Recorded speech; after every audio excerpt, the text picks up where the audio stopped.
श्री शुद्ध सागर जी महामुनिराज की जय। मुनि श्री परम पूज्य मुनि श्री 108 सुप्रभ सागर जी महाराज की जय। परम पूज्य मुनि श्री गणेश सागर जी महामुनिराज की जय। कुंद कुंद के समय सार का सार हमें जो बता रहे, कुंद कुंद के समय सार का सार हमें जो बता रहे, समझ भद्र सा डंका घर घर द्वार द्वार जो बजा रहे। भोले भाले जन को है जो चलते फिरते धाम, भोले भाले जन को है जो चलते फिरते धाम। ऐसे गुरुवर सुप्रभ सागर को मेरा सत बार प्रणाम, ऐसे गुरुवर सुप्रभ सिंधु को मेरा सत बार प्रणाम, मेरा सत बार प्रणाम।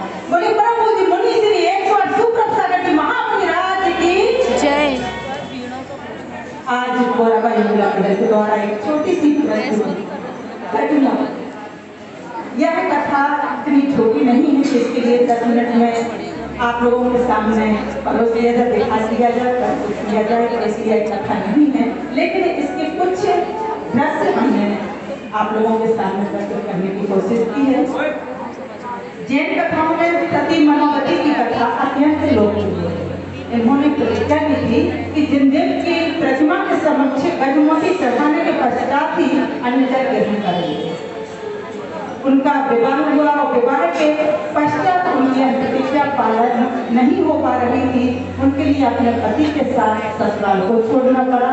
1 महीने तक उन लोग उपवास चलते रहे और 1 महीने पश्चात वह अत्यंत ग्रस्ताय हो गई।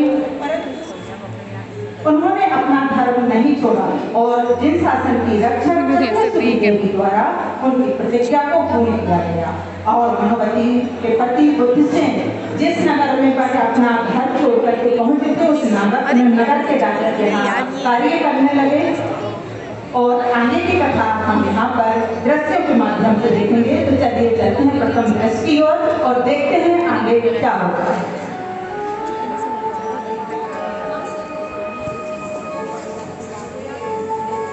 नमो सिद्धाणं नमो आयर्याणं नमो वज्रायाणं नमो लोहे सर्वसर्वगुणं। बोलिए पंचवटी भगवान की जय। मनोवती मनोवती कहाँ हो? कौन आया है? अरे स्वामी आप आ गए, कितनी लंबी प्रतीक्षा की है। आप 6 महीने पश्चात पधारे हैं। ऐसी क्या व्यस्तता हो गई कि आपने मुझे बुला ही दिया? अरे मनोवती मैं व्यस्त तो था ही, मेरी राज दरबार में नियुक्ति हो गई थी, इसलिए मैं वहाँ व्यस्त हो गया था। ये तो बहुत खुशी की बात है स्वामी, परंतु ऐसा क्या कहा कि आपने मनोवती को याद ही नहीं किया? नहीं नहीं मनोवती, तुम हमेशा मेरी स्मृति में थी, तुम्हें मैंने कभी नहीं बुलाया। परंतु स्वामी आपके साथ ये कौन है? मनोवती ये राजकुमारी है। अरे बहन, स्वामी आप तो बता रहे हैं ये इस राज्य की राजकुमारी है, परंतु इन्होंने मेरे चरण छुए और छोटी बहन कहा, तो ये कैसे हुआ? दीदी मैं आपकी छोटी बहन हूँ। बताइए स्वामी। मुझे माफ कर दो मनोवती, मुझसे बहुत बड़ी भूल हो गई है। परंतु स्वामी आप माफी क्यों चाहते हैं? ऐसा आपने क्या अपराध किया कि आप मुझसे क्षमा मांग रहे हैं? मनोवती मेरा राजकुमारी से विवाह हो गया है। ओह स्वामी आपका दूसरा विवाह हो गया है? हाँ मनोवती मेरा दूसरा विवाह राजकुमारी से हो गया है। हाँ स्वामी मैं जानती हूँ परिस्थिति बस ऐसा हुआ होगा, परंतु मुझे कोई अफसोस नहीं। अब ये राजकुमारी मेरी छोटी बहन की तरह है।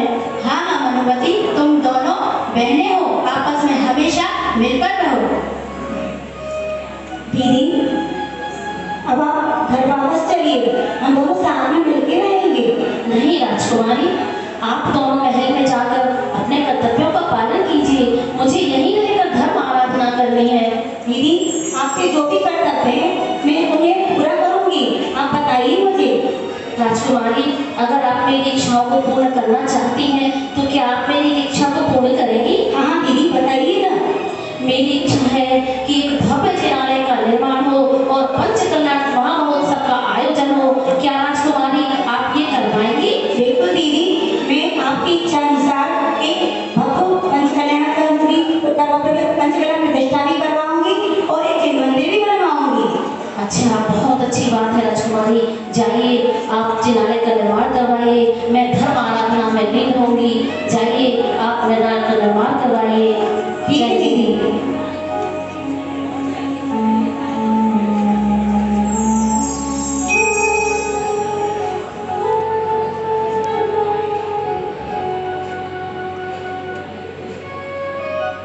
स्वामी, दीदी ने जो भी कहा था तो उनकी इच्छा के अनुसार देखो आप कितना सुंदर भव्य जिनालय तैयार हो गया है और पंचकन्या की भी पूरी तैयारियां हो गई हैं और मुनि द्वैता भी आगमन हो गया है। हाँ हाँ राजकुमारी, कितना भव्य मंदिर का निर्माण हुआ है। मुनिदेव भी आ गए हैं और देखो हमारे माता पिता का भी आगमन हो गया है। हाँ हाँ स्वामी, चलते हैं हम दीदी को लेने। हाँ हाँ राजकुमारी, चलो चलते हैं।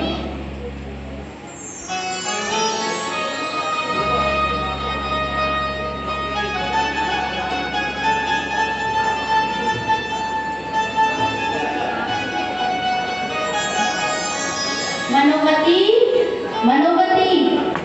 अरे स्वामी आप आ गए।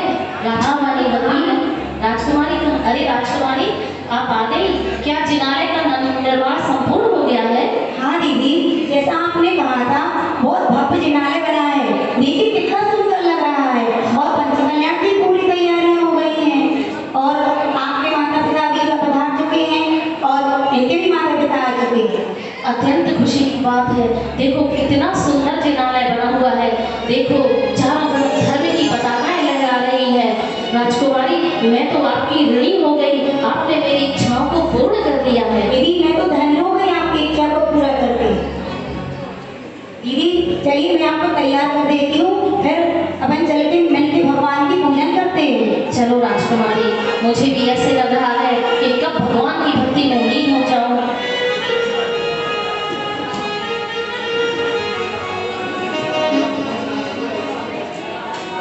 आहा, कितना सुंदर दृश्य है। आज मैं पंचकल्याण प्रतिष्ठा में पूजन करने के लिए जा रही हूँ। स्वामी देखा, मैंने कहा था कि धर्म का साथ नहीं छोड़ने से कितना आनंद मिलता है।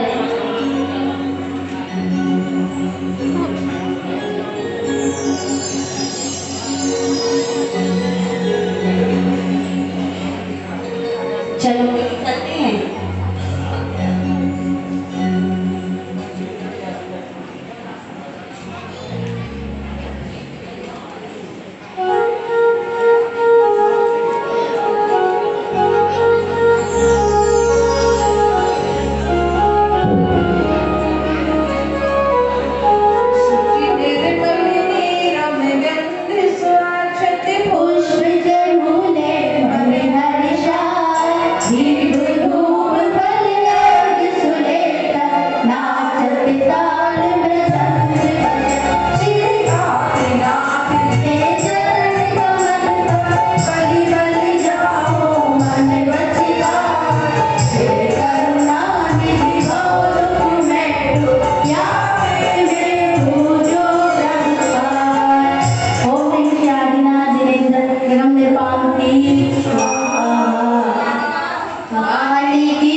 दीदी पंचकल्याण पूरे दिन संपन्न हुआ और मुनि द्वैता भी आशीर्वाद मिल गया। अब चलते हैं, घर चल के एक साथ रहेंगे। राजकुमारी मैं महल में तो जरूर जाऊंगी, लेकिन इस सांसारिक महल में नहीं जाकर मैं मोक्ष महल की ओर जाना चाहती हूँ। राजकुमारी अरे पुत्री, ये क्या बोल रही हो तुम? कौन से महल की बात कर रही हो? मेरी तो कुछ समझ में नहीं आ रहा है। माता मैं जैनेश्वरी दीक्षा धारण करना चाहती हूँ। नहीं नहीं पुत्री, अभी नहीं। पुत्री मनोवती। जी पिताजी। ये मैं क्या सुन रही हूँ?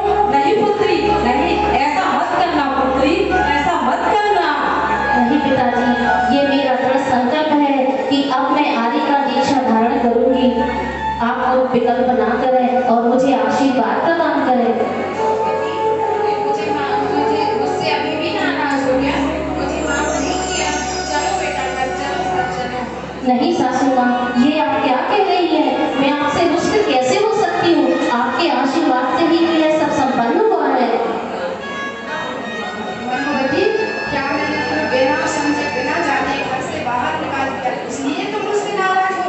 नहीं पिताजी, आपने मुझे घर से नहीं निकाला, ये तो मेरे कर्म उदय में आए थे जो मुझे जंगल जंगल भटकना पड़ा। इसमें आप अपने आप को दोषी ना समझें पिताजी, और आप सभी इतना विकल्प ना करें और मुझे जनेश्वर की इच्छा लेने दें।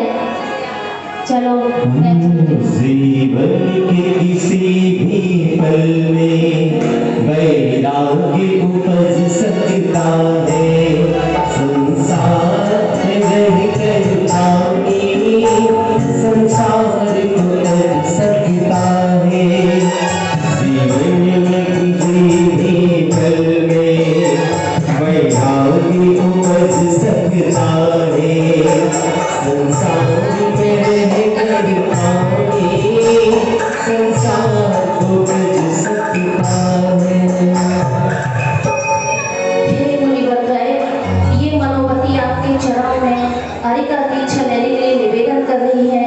हे साधु भगवान, आप मनोवती को हरि का दीक्षा प्रदान करने की कृपा करें। नमोस्तु मुनिवर, नमोस्तु नमोस्तु। हे मुनिवर, आपने मुझे धन्य किया अपना आशीर्वाद देकर। आज मैं धन्य हो गई। आज मैं मोक्ष महल की ओर प्रस्थान करूंगी। बोले जैन धर्म की जय। सती मनोवती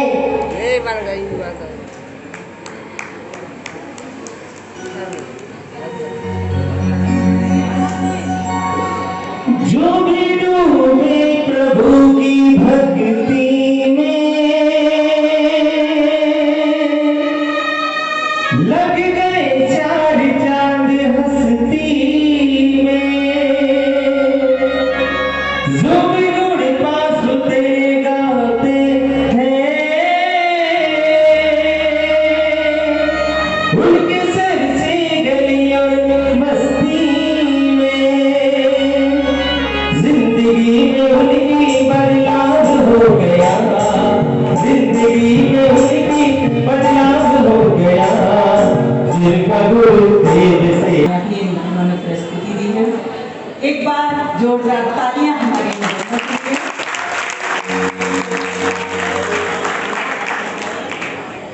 मनोवती का किरदार जिन्होंने निभाया था सुनीता पड़वार जी, और उनकी माँ बनी थी श्रीमती सविता पड़वार दीदी जी, और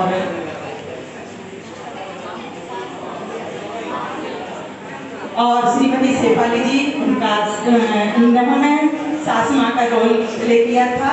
और वंदना प्लास्टिक जी, इन्होंने मनोवती के ससुर जी का रोल प्ले किया था। मोनिका पटेल जी बुद्धिसेन बने हुए थे, और समता